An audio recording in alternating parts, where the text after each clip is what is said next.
गणेश जी की स्कंद षष्ठी है। स्कंद छठ होती है, षष्ठी होती है। ये भादो के पावन महीने में पूरे वर्ष में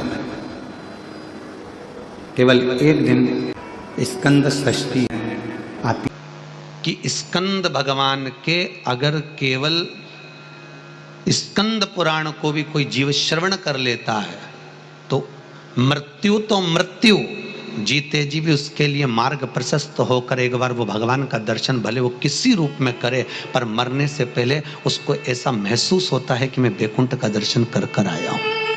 ये उसको भान होता है स्कंद पुराण को मात्र श्रवण कर लेने से।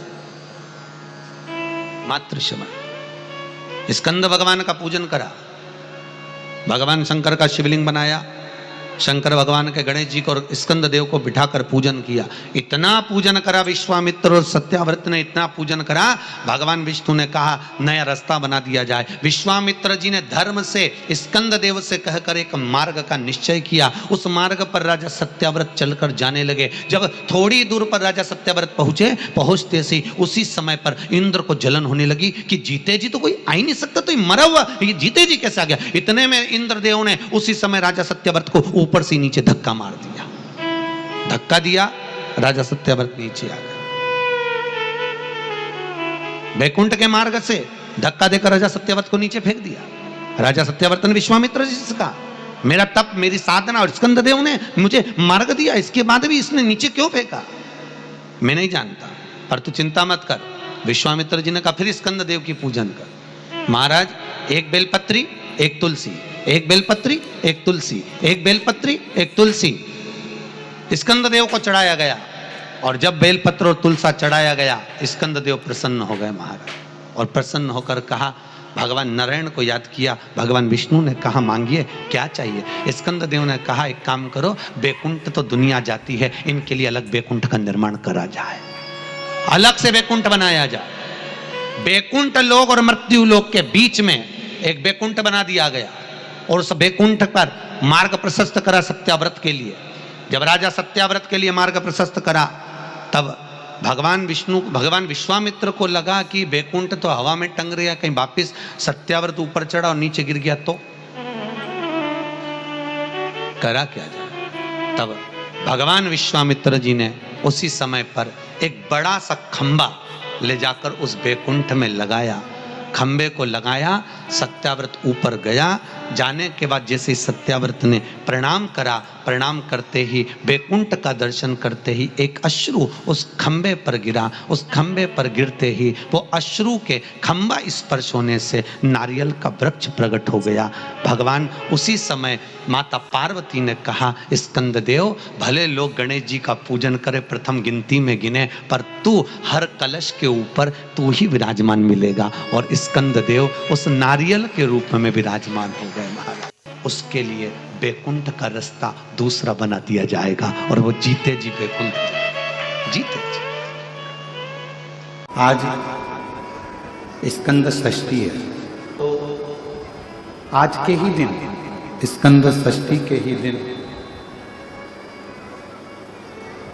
एक बेलपत्र, एक दुर्वा, एक श्वेत पुष्प, सफेद फूल, स्कंद भगवान का जो स्थान है, स्कंद भगवान का जो स्थान है, उस स्थान पर एक बेलपत्र, एक दुर्वा, एक श्वेत पुष्प चढ़ाकर जल की धार को स्कंद बाबा पे समर्पित करते हुए शिवलिंग पर अगर समर्पित किया जाता है तो कितना भी, चाहे परिवार में विवाद चल रहा हो, चाहे परिवार में विवाद चल रहा हो, चाहे रिश्तेदारों में विवाद चल रहा हो, चाहे आपस में विवाद चल रहा हो, स्कंद षष्ठी के दिन अगर जल स्कंद भगवान का नाम लेकर समर्पित किया जाता है आज के दिन, तो परिवार में वापिस प्रेम बढ़ जाता है और परिवार टूटने से बच जाता है।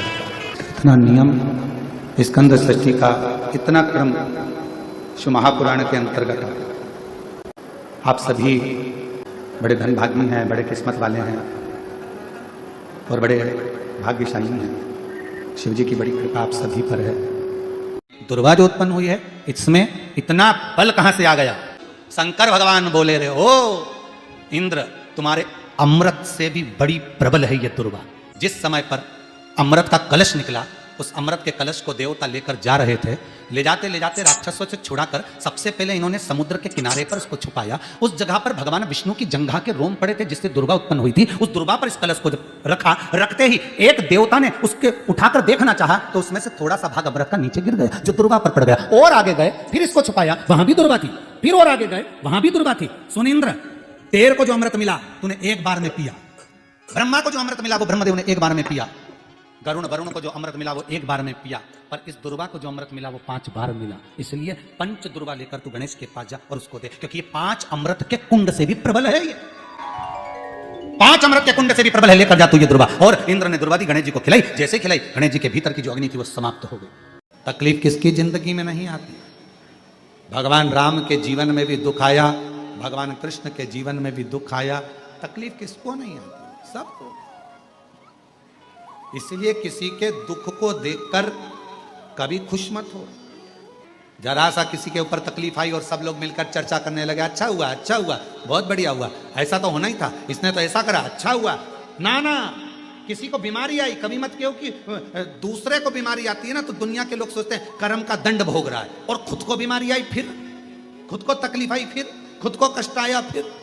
इसलिए कभी किसी की जिंदगी में अगर तकलीफ है तो भगवान से प्रार्थना करना, बाबा इसके जीवन में दुख आया है, भले मेरा बेरी है, कष्ट है, मेरे से लड़ता है, पर बाबा दुख समाप्त करना। जब हम सर्वे भवन्तु सुखिनः की कामना करेंगे ना तो सबसे पहले भगवान सुख हमको देगा, सबसे पहले सुख हमें मिलेगा। इत्र की शीशी खोलिए, दूसरे पर इत्र लगाइए, सबसे पहले इत्र की खुशबू किसको आएगी? जम के बोलो, अपने। हमारा हाथ सुगंधित होगा क्योंकि हमने इत्र की शीशी खोली है।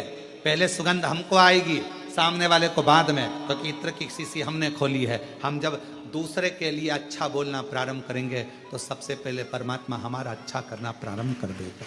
अच्छा महाराज का महापुराण वर्णन करती है, किसी भी छठ के दिन, चाहे अंधेरी की छठ हो, चाहे उजाले की छठ हो, अगर कडानंद कार्तिकेय जी महाराज का नाम लेकर 6 बेलपत्र पर 6 दुर्वा, 6 पुष्प, 6 अक्षत के दाने रखकर कडानंद कार्तिकेय बाबा की स्मरण कर शिवलिंग की जो जलाधारी है, जलाधारी पर जहाँ शुक सुंदरी का स्थान है उसी के पास में कार्तिकेय जी का स्थान है। किसी भी छठ पर यदि आप बाबा को वो बेलपत्र, वो दुर्वा, वो पुष्प, वो अक्षत का दाना स्कंद भगवान का नाम ले, कार्तिकेय बाबा का नाम लेकर यदि समर्पित करते हैं, जिंदगी में कितना भी कर्जा हो, कर्जा 3 महीने के अंदर समाप्त होता ही। साथ में आपका परिश्रम, साथ में आपकी मेहनत और आपकी दृढ़ता। लोग सोचते हैं कि हमने शंकर जी को बेलपत्र समर्पित कर दी, कर्जा चुकेगा, पर साथ में मेहनत भी करना।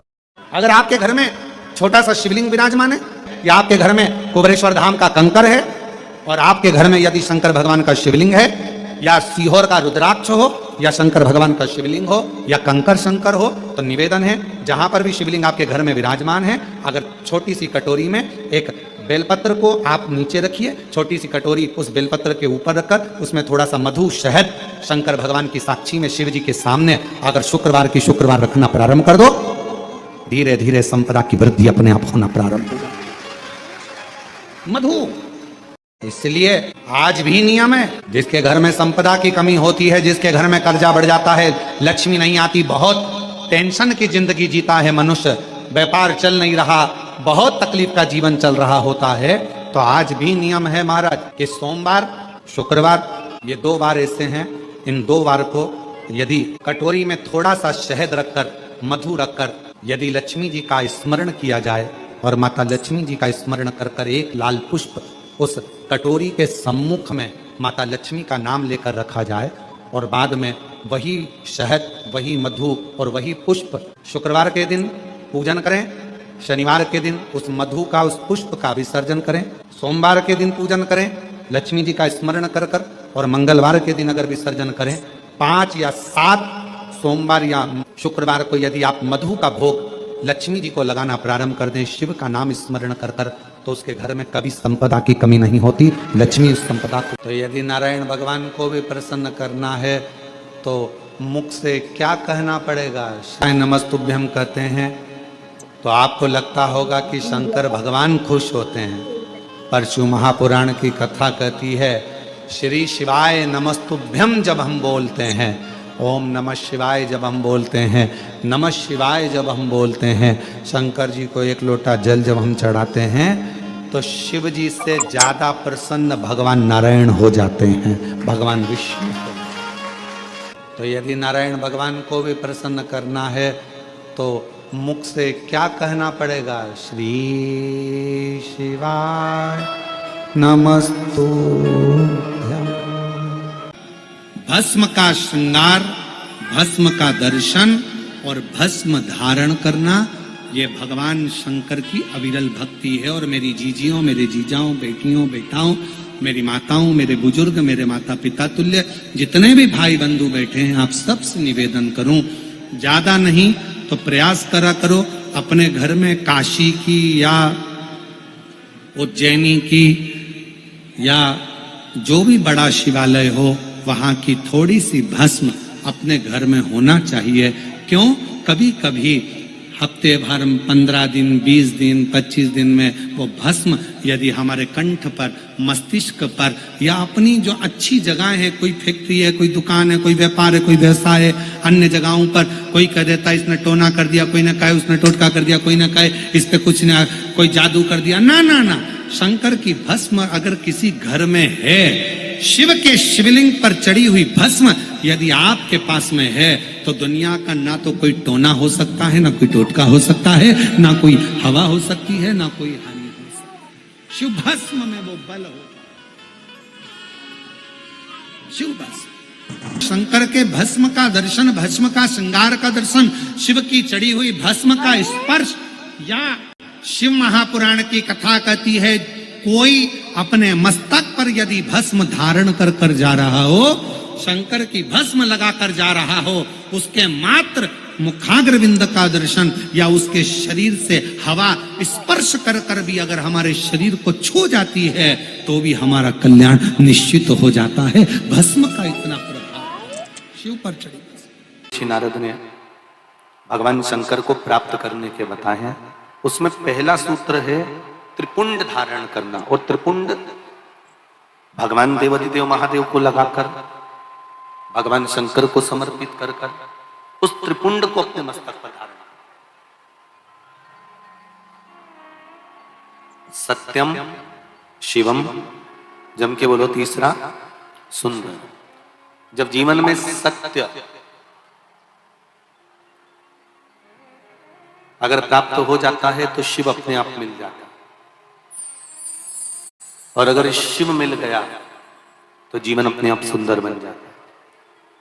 उस जीवन को सुंदर बनाने के लिए हमको कहीं जाने की जरूरत नहीं पड़ती। जीवन की सुंदरता परमात्मा का भजन। मैंने तेरे ही भरोसे, ओ बाबा तेरे ही भरोसे, हवा बिच उड़ती जावांगी, बाबा डोर हटो छठिया में लटकी जावा।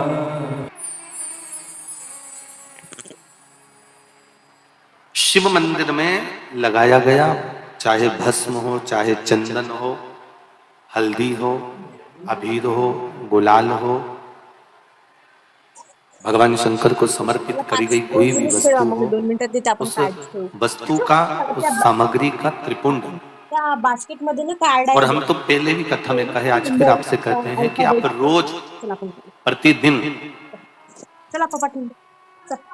भगवान को लगाई गई सामग्री का अगर त्रिपुंड नहीं लगा सकते तो हफ्ते में कम से कम एक दिन ऐसा बना लो कि आज मैं शंकर मंदिर जाऊंगा और शिव जी के मंदिर पर अगर जो मिला उसका मैं मस्तक पर त्रिपुंड लगाऊंगा, भले फिर वो जल क्यों ना मिला हो, भले वो कोई सामग्री क्यों ना मिला। सूत्र बताया गया है भगवान शिव का पंचाक्षर मंत्र।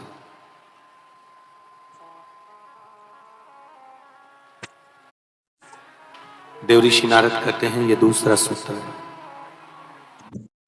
इस दूसरे सूत्र में भगवान के पंचाक्षर मंत्र की मूलता कर नमः शिवाय, नमः शिवाय, ये पंचाक्षर मंत्र,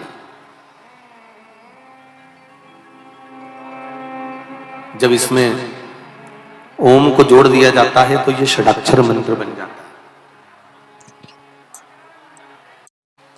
अक्षर मंत्र बन जाता है। स्त्रियां, नारियां, माताएं जब भी मंत्र का जाप करती है ना, जब भी षडाक्षर मंत्र का जाप करती है तो वो पंचाक्षर से चालू करती है। स्त्रियों को, नारियों को, माताओं को जब भी शिव नाम के मंत्र का जाप करना है तो पहले उनको पंचाक्षर से चालू करना पड़ेगा। दूल्हा दरवाजे पर जब आता है, मटकी में जो दिया लगाया जाता है, सालीहों लेके खड़ी होती है कन्याओं, वो मटकी में एक बत्ती का दिया लगता है कि 4 बत्ती का लगता है? जम के बोले 4 बत्ती का लगता है ना, 4 बत्ती का दिया, क्योंकि हमारे यहाँ शुभ कार्य हो रहा है, 4 बत्ती का दीप लगाया। तुम्हारे यहाँ प्रतिदिन घर में आरती करते होगे तो जो घी के डब्बे में भींगी भींगाई बत्ती रखी रहेंगी उसको निकाल के धर देते। बोलो सही है गलत है? निकाल के धरी, माचिस से लगाई, तन मन धन सब कुछ तेरा, और आरती कर पुरा के, घंटी बजा के, भोग लगा के, शक्कर रख के भगवान को प्रणाम करके चली जाते। अब तुम्हारे यहाँ सत्यनारायण भगवान की तुमने कथा करवाई तो जो घी की बत्ती लगी वो तो लगी, उसके अलावा एक दिए में कपूर अलग से लगाया। मतलब कितनी बाती हो गई? एक घी की हो गई, एक कपूर की आरती हो गई। जजमान लोग यहाँ आरती करते हैं, उसके बाद में कपूर को फिर जला देते हैं। उसका कारण क्या? अधिकता में फल प्राप्त करना, अधिकता में फल देना।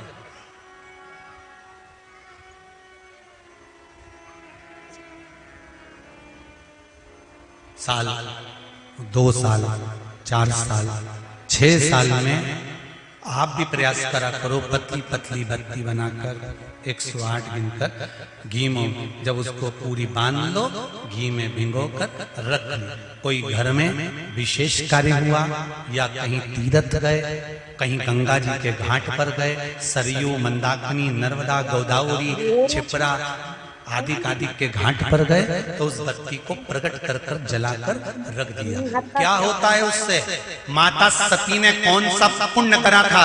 जो शंकर भगवान के कंधे पर शव पड़ा हुआ था और शंकर नाच रहे थे, वो सती का पुण्य था कि वो कभी एक सामग्री से शिव को प्रसन्न नहीं करती थी, बहुता में देकर शंकर को रिझाती थी। इसलिए शिव ने उसको अखंडता प्रदान की।